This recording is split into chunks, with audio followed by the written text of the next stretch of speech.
que van a tirar. Ya que no va a hacer el ayuntamiento, lo hacemos nosotros los vecinos. ¿Usted cree que el ayuntamiento? Hacemos los vecinos. Eso es lo que debía hacer el ayuntamiento. Hacemos nosotros.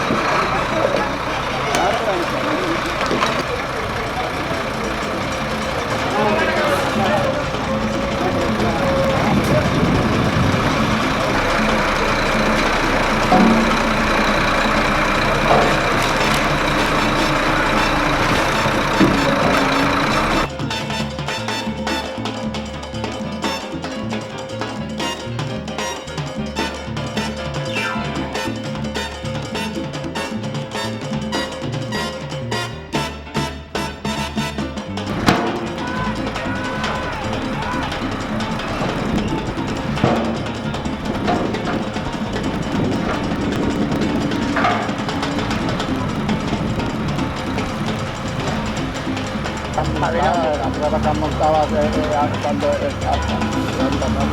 la avenida del Papa. ¿Qué es eso? Tenéis que pagar nosotros, el Papa. Yo que vivia tranquil·la enmig del meu cabanyal, ara visc amenaçada per la Rita i sa dona fatal, per les inmobiliàries i les constructores moriles. Silencio, muchas gracias. Estamos aquí reunidos de nuevo, la plataforma Salvar el Cabañal, para eso, para salvar el Cabañal. Un autoaplauso, por favor.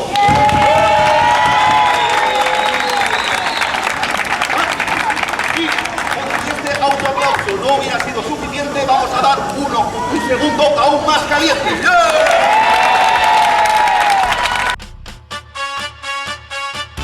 He nascut així i així em quedaré tota la vida. Ma casa no la tiraran mai, això faltaria. No passaran!